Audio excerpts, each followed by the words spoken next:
Audio Jungle.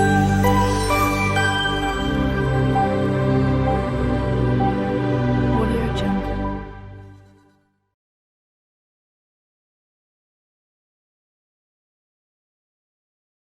আসসালামু আলাইকুম। সবাই কেমন আছেন? আশা করি সবাই খুব ভালো আছেন।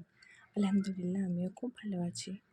তো চলুন আজকে আবার ইয়াত লাইফস্টাইল চ্যানেলে নিয়ে এসেছি আরেকটা নতুন ময়দার হালুয়া রেসিপি নিয়ে। তো ময়দার হালুয়া রেসিপি বানাতে আমার লাগবে ময়দা, চিনি, কাজু, কিশমিশ আর গরম মশলা, গোটা গরম মশলা এরকম লাগবে কিন্তু, আর তেজপাতা। তো প্রথমে আমাকে করে নিতে হবে ময়দাটাকে আগে ভালো করে মেখে নেব। এখানে আমি নিয়েছি 250 গ্রাম ময়দা। ময়দাটাকে কিন্তু আমি ঠান্ডা জল দিয়ে মাখিয়ে নেবো ভালো করে।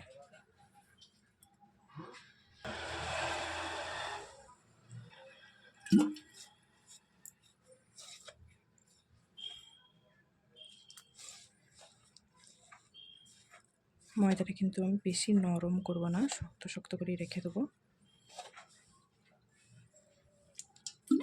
তো এর মধ্যে জলটা অল্প অল্প করে দিয়ে মাখবেন।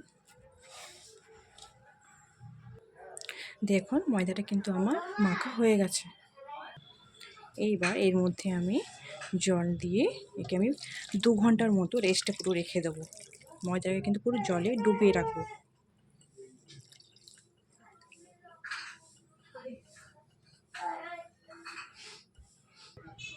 এইভাবে কিন্তু আমি একে 2 ঘন্টা রেখে দেবো চাপা দিয়ে।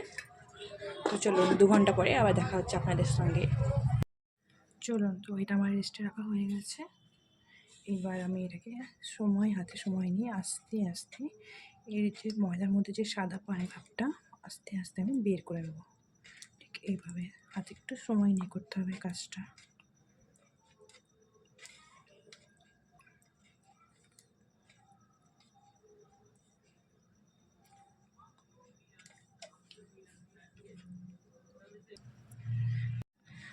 ময়দা থেকে কিন্তু আমার সাদা জলটা বেরিয়ে এসেছে। ময়দার রঙটা দেখুন পুরো চেঞ্জ হয়ে গেছে। এইবার আমি এটাকে একটা আলাদা পাত্রে রেখে নেব। এটা কিন্তু আমার আর লাগবে না কাজে। ময়দার এই সাদা জলটা দিয়ে কিন্তু আমি হালুয়াটা তৈরি করব। তো চলুন এবার হালুয়াটা তৈরি করা যাক। কড়াইতে আমি তেলটা দিয়ে দিয়েছি। তেলটা কিন্তু ঠান্ডা আছে। ঠান্ডা থাকা অবস্থাতেই আমাকে কিন্তু এই ময়দার জলটা দিয়ে দিতে হবে। তেজপাতা, গরম মশলা, আর যেহেতু এখানে আমি 250 ময়দার হালুয়াটা বানাচ্ছি তার জন্য এখানে আমার লাগবে 500 চিনি। তো তেলটাও কিন্তু আমি এখানে 500ই দিয়েছি।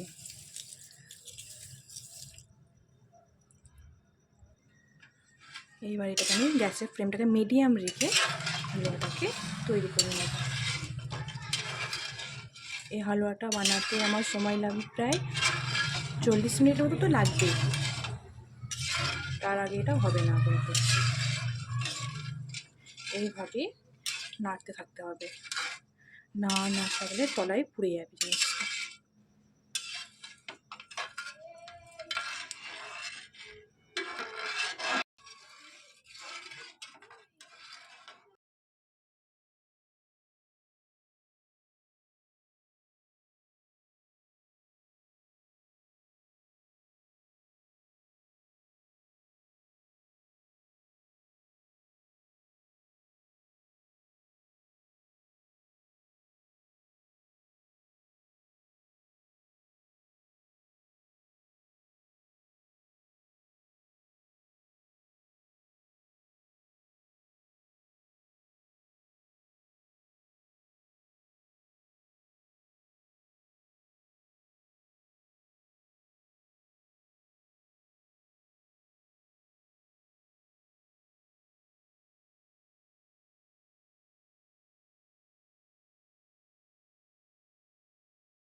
হালুয়াটা দেখুন কেউ কারোর সাথে আর মিশে নেই।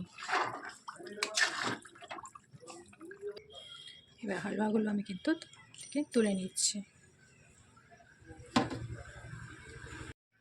তো দেখুন হালুয়াটা কিন্তু আমার তৈরি হয়ে গেছে।